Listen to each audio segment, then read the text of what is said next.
लोगों ने ये देखा होगा बेटा कि सोल्यूशन ऑफ नॉन होमोजीनियस, हाँ सोल्यूशन ऑफ नॉन होमोजीनियस, एक बार समझ लीजिए इसको फिर से, नॉन होमोजीनियस लीनियर इक्वेशन। तो उसमें आपको बताया गया है कि जो नॉन होमोजीनियस लीनियर इक्वेशन होते हैं इसके सोल्यूशन की बातें करते हैं। तो इसमें हम लोग एक मैट्रिक्स, आर्गुमेंटेड मैट्रिक्स का नाम देते हैं और उसको हम लोग ऐसे दिखाते हैं A/B से, ठीक है ना। जो आर्गुमेंटेड मैट्रिक्स है मिलेगा आपको A/B, अगर इसका रैंक जो है रैंक ऑफ A के बराबर आता है, मतलब मैट्रिक्स के रैंक के बराबर आता है, बात समझ आ रही है, तब ऐसे केस में जो लीनियर इक्वेशन होता है उसे हम क्या बोलते हैं, कंसिस्टेंट बोलते हैं। तब जब इक्वल होता है तो कंसिस्टेंट होता है, ठीक है ना। और जब नॉट इक्वल होता है, हाँ, तब बोलते हैं इनकंसिस्टेंट। इनकंसिस्टेंट का मतलब यह होता है कि the given linear equation have no solution, है ना।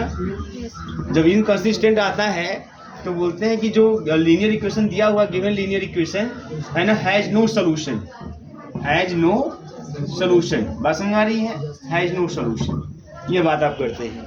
सॉल्यूशन जो लीनियर इक्वेशन होगा, नॉन होमोजीनियस लीनियर इक्वेशन, वो सॉल्यूशन तभी रखेगा जब आर्गुमेंटेड मैट्रिक्स का रैंक A के रैंक के बराबर आएगा, और जब सॉल्यूशन रखेगा तब उसको कंसिस्टेंट बोलेंगे। और जब आर्गुमेंटेड मैट्रिक्स का रैंक A के रैंक के बराबर नहीं आएगा तब उसको हम बोलते हैं इनकंसिस्टेंट, और तो ऐसी स्थिति में वो सॉल्यूशन नहीं रखेगा। बात समझ में आ रही है। अब मान लीजिए सॉल्यूशन रखेगा, अब कंसिस्टेंट मतलब हैविंग सॉल्यूशन, ठीक है ना, मतलब सॉल्यूशन होगा इसके पास, हैविंग सॉल्यूशन। अब इसमें आपको मैंने दो केस बताया होगा। अगर मान लीजिए कि जो मैट्रिक्स, आर्गुमेंटेड मैट्रिक्स का जो रैंक है, अगर वो रैंक A के बराबर तो हो, है ना, और equal to number of unknown हो, दोनों रैंक बराबर भी हो और ये बराबर हो नंबर ऑफ अननोन के। नंबर ऑफ अननोन मतलब कि जिसमें जो लीनियर इक्वेशन दिया है XYZ या X1 X2 X3 जिसमें भी दिया है, बात समझ में आ रही है ना, अगर उसके बराबर हो तब बोलते हैं हैविंग यूनिक सॉल्यूशन। तो होगा करेगा, लेकिन कैसा सॉल्यूशन होगा, यूनिक सॉल्यूशन होगा, या यूनिक सॉल्यूशन होगा, बात समझ में आ रही है।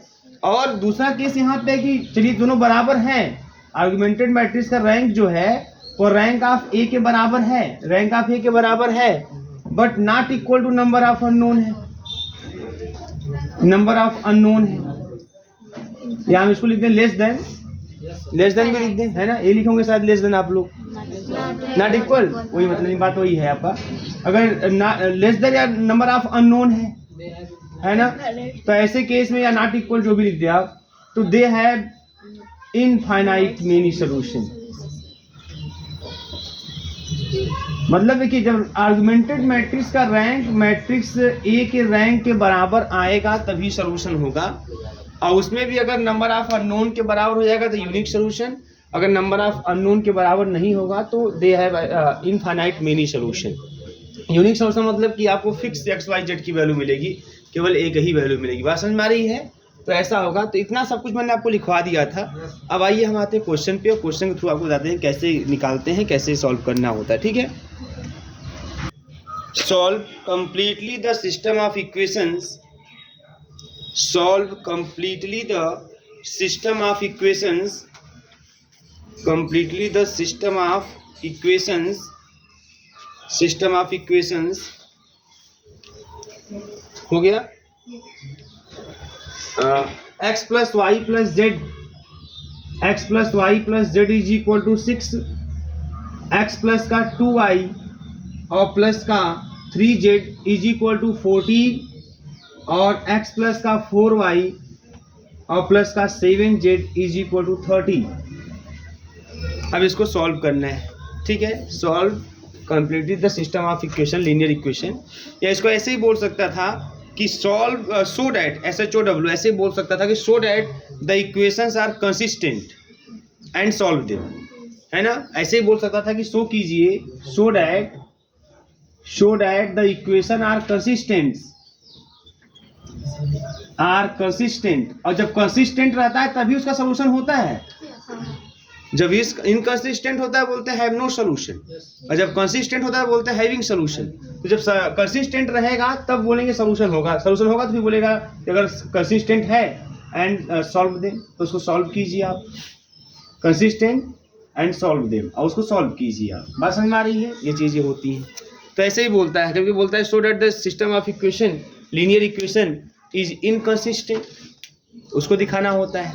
तो अगर इनकंसिस्टेंट दिखाना है तो आपको आर्गुमेंटेड मैट्रिक्स का रैंक और ए का रैंक देखना है। अगर दोनों रैंक बराबर नहीं आते तो बोलते हैं इनकंसिस्टेंट, बराबर आएगा तब आप बोलेंगे कंसिस्टेंट, अब बराबर आ गया कंसिस्टेंट हो गया तब उसको उसका सोल्यूशन मिलेगा। तो क्या सोल्यूशन मिलेगा उसको सॉल्व भी कीजिए। ऐसा एग्जाम में हमेशा क्वेश्चन देता है कि show that the given linear equation is inconsistent, और show that the given linear equation is consistent, और जब कंसिस्टेंट है तो बोलता है देन हेंस सॉल्व देम, उसको इसलिए सॉल्व भी कीजिए आप।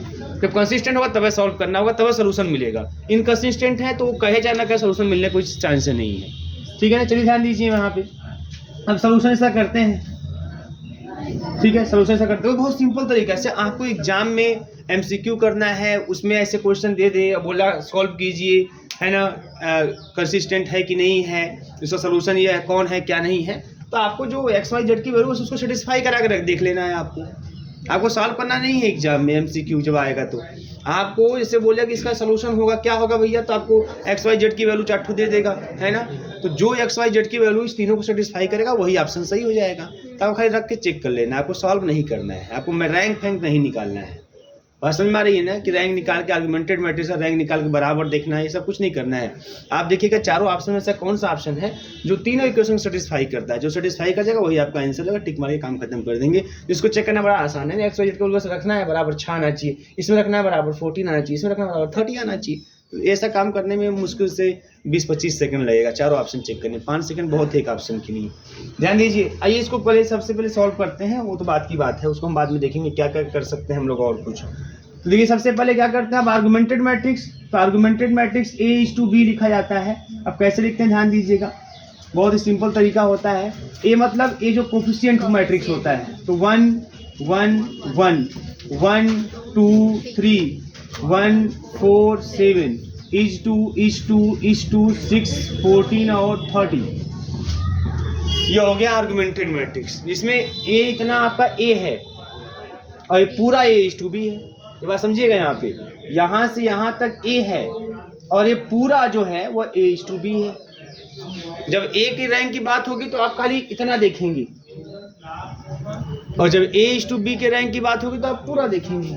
बस समझ में आ रही है। अब क्या करना होता है, अब इसका रैंक आप कैसे निकालेंगे, इसका रैंक आप इक्वलन फॉर्म से ही निकालिएगा, इसे अपर ट्रायंगुलर मैट्रिक्स में कन्वर्ट करिएगा, है ना। एक तरह से डायगोनल हो जाएगा यहाँ पे, बस ऐसे ही चल दीजिएगा और इन 3 प्लेस पे आपको जीरो करना है। बहुत ईजी टास्क है यह। कैसे जीरो करेंगे भैया, अब R2 में से R1 घटा देंगे, जीरो हो जाएगा। R3 में से भी R1 घटा देंगे, जीरो हो जाएगा। तो लिखेंगे यहाँ पे R2 माइनस का R1, R3 लिखेंगे R3 माइनस का R1। चलिए ध्यान दीजिए, तो R1 तो ऐसे ही रहेगा 1 1 1 is to 6। R2 लिखेंगे, घटा देंगे 0, 2 में से 1 गया 1, 3 में से 1 गया 2 और 14 में से 6 गया 8। फिर R3 में से R1 घटा के लिखेंगे 0, 4 में से 1 गया 3, 7 में से 1 गया 6 और 30 में से 6 सब्ट्रैक्ट 24 हो जाएगा। अभी इन दोनों प्लेस पे तो जीरो हो गया, अभी इस पर जीरो करना है, इस प्लेस पे मतलब इस प्लेस पे जीरो करना है। तो क्या करेंगे, बस इसमें 3 से मल्टीप्लाई करके इसको हटा देंगे, है ना, इसमें से घटा देंगे, काम हो जाएगा। मतलब कुछ ऐसा कर देंगे। आप R3 को लिखेंगे, अब R1 को डिस्टर्ब नहीं करेंगे, क्योंकि R1 को अगर आप लेके इसको जीरो करने जाएंगे तब भी जीरो हो जाएगा ये वाला, लेकिन अगर R1 को लेंगे तो फिर ये दोनों जीरो डिस्टर्ब हो जाएंगे। तो आप जो है अब R2 का इस्तेमाल करेंगे, ठीक है। तो R3 को लिखेंगे R3 माइनस का 3 R2। तो चलिए R1 को लिखते हैं 1 1 1 is to 6, ये 0। R2 को लिखते हैं 0 1 2 is to 8। अब R3 को लिखते हैं तो 0 और ये आपका 0 ही आएगा। इसमें 3 से मल्टीप्लाई करेंगे, इस 3 में से घटाएंगे 0, इसमें 3 से मल्टीप्लाई करेंगे, 6 में से घटाएंगे 0 और यहाँ पे 24 में से 8, तो ये हो गया 0, ये भी हो गया 0। बात समझ में आ रही है। अब क्या किसी तरीके से इन सबको जीरो कर सकते हैं बिना इन जीरो को डिस्टर्ब किए? नहीं, अब नहीं हो सकता। इसका मतलब इसको छोड़ दीजिए इतने पे। अब देखो यहाँ पे कंफर्म हो गया कि जो अगर मैं आपसे पूछूं कि रैंक ऑफ A/B कितना है, 2 है, है ना भाई, पूरा देखिए, अब एक डाटा मत देखिए, पूरा देखिए, है ना। तो rank of A to B, 2 non zero row है, तो 2 ही इसका रैंक हो गया। और यही अगर मैं बोलूं ए का रैंक कितना है, तभी 2 आएगा, क्योंकि ए वाले में भी 2 ही नॉन जीरो रो है ना, तो वही रैंक ए का भी हो गया।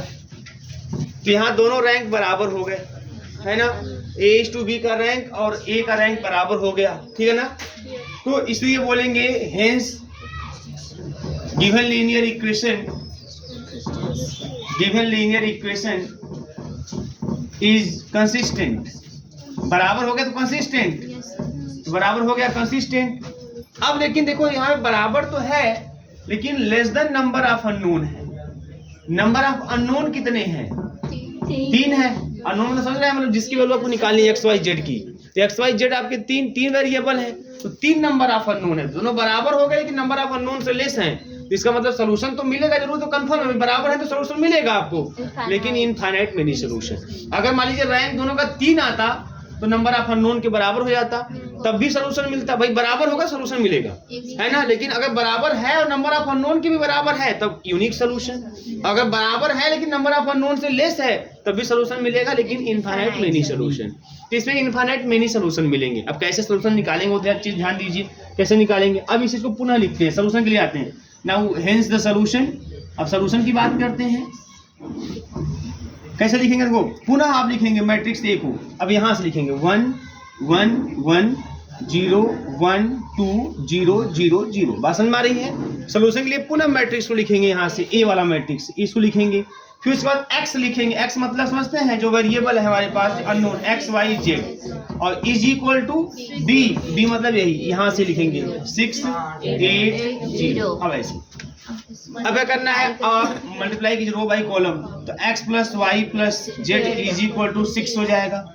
दूसरा करेंगे तो 0x मतलब खत्म, y plus 2z is equal to 8। तीसरे में कुछ मिलवा नहीं करेगा, बात समझ में आ रही, कोई मतलब ही नहीं है।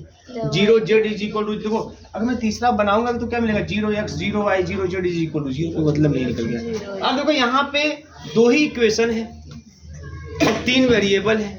मैंने बोला जब भी 2 इक्वेशन हो और वेरिएबल या नंबर ऑफ अननोन 2 से अधिक हैं, 3 है ना, तो ऐसे केस में हम लोग क्या करते हैं, किसी एक की वैल्यू अपने से कंसीडर करते हैं, किसी एक की वैल्यू अपने से कंसीडर कर लेते हैं, है ना। तो अगर हम लेट कर लें z is equal to C, z is equal to C मान लें, तो y इज इक्वल टू क्या हो जाएगा, 8 माइनस का 2z मतलब 8 माइनस का 2c। ये y की वैल्यू आ गई, और यहाँ इसको फर्स्ट सेकंड कर लें, और फिर फ्रॉम फर्स्ट आ जाए। अगर यहाँ पे हम लोग फ्रॉम फर्स्ट, तो यहाँ जाइए x is equal to 6 minus का y माइनस का z, तो 6 माइनस का y की वैल्यू कितनी है, 8 माइनस का 2c, और माइनस z की वैल्यू कितनी है, c। सॉल्व कर लेंगे इसको तो हो जाएगा 6 माइनस का 8 और प्लस का 2c माइनस का c, तो हो जाएगा 2c में से c गया, c हो जाएगा 6 माइनस का 2। तो यहाँ से x की वैल्यू हो गई कितनी, c माइनस का 2, y की वैल्यू कितनी हो गई, 8 माइनस का 2c, z की वैल्यू कितनी हो गई, c।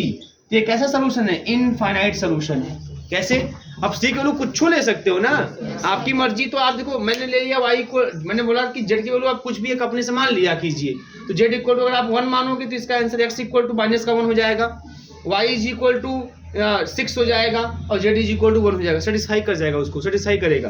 अगर c की वैल्यू 2 भी मानोगे आप, तो x इक्वल टू 0 और y इज इक्वल टू 4 और z इक्वल टू 2, 0 4 2 भी इसको सेटिस्फाई करेगा। 0 4 2 जोड़ोगे 6 आएगा, 0 4 2 4 जा 8 और प्लस 2 3 2 6 14 आएगा, सब सेटिस्फाई करेगा। तो सी के कुछ भी आप ले लीजिए, आप कुछ भी 1 2 3 4 5 कुछ भी ले लीजिए अप टू इनफाइनाइट, है ना, वो सब जो एक्स वाई जेड का वैल्यू आएगा सब उसको सेटिस्फाई करेगा। इसका मतलब कोई एक सोल्यूशन नहीं एग्जिस्ट कर रहा है, इनफाइनाइट मेनी सोल्यूशन एग्जिस्ट कर रहा है। तो जब भी आपको ऐसा दिखाई देगा, नंबर ऑफ बराबर तो होगा तो सोल्यूशन होगा, वो भी लेकिन नंबर ऑफ अननोन से कम होगा तो सोल्यूशन होगा इनफाइनाइट मेनी सोल्यूशन।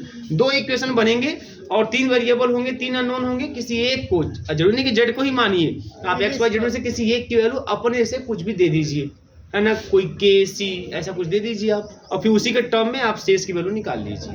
अब इसका मतलब जो भी वैल्यू रखोगे वो सोल्यूशन आपको मिलता जाएगा। तो इनफाइनाइट मेनी सोल्यूशन, नोट कर लीजिए इसको, यही चीज करना होता है आपको।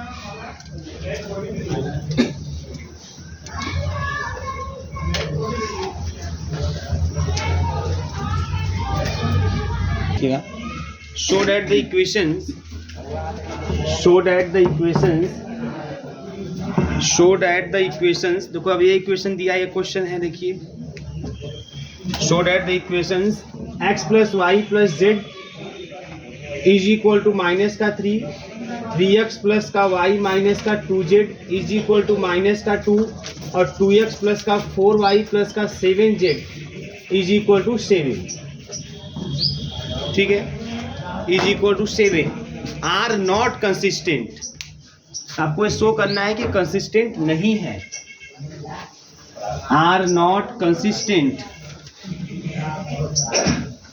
ठीक है, आर नॉट कंसिस्टेंट। तो ये क्वेश्चन है कि x plus y plus z is equal to minus का 3 और 3x प्लस वाई माइनस का 2z इक्वल टू माइनस का 2 और 2x प्लस 4y प्लस का 7z इक्वल टू 7, ये कंसिस्टेंट नहीं है। अब देखो जैसे मैंने आपको बताया था कंसिस्टेंट नहीं है, इसका मतलब क्या है, इनकंसिस्टेंट। कंसिस्टेंट नहीं, इसका मतलब ये इनकंसिस्टेंट है, इसका मतलब कि ये इसका कोई सोल्यूशन नहीं होगा। मैंने ऐसे मान लीजिए अब यही क्वेश्चन अगर आपको दे दिया जाए, किसी को दे दिया जाए, है ना, तो पगला के खूब लगाएगा इसको, बस समझ मारिए ना भाई, उसको लगेगा कौन सी बड़ी बात है, लगाते हैं, है ना। ये सामान्य सी बात आपको भी लगेगी कि x का मान निकाल के y का यहाँ इसमें रख के सॉल्व किया जा सकता है, बट एक्चुअल में ये सॉल्व हो ही नहीं पाएगा, इसका कोई सोल्यूशन एग्जिस्ट ही नहीं करेगा। आप पूरे जान लगा दीजिए, कोई सोल्यूशन नहीं मिलने वाला इसका। बात समझ में आ रही है कि नहीं आ रही है? तो किसी को अगर आप दे देते हैं तो वो खूब लगाएगा, वो जूझेगा, लेकिन सोल्यूशन नहीं आने वाला, कितना भी दम लगा ले कुछ नहीं होने वाला यहाँ पे। तो यहाँ पे इसका कोई सोल्यूशन आपको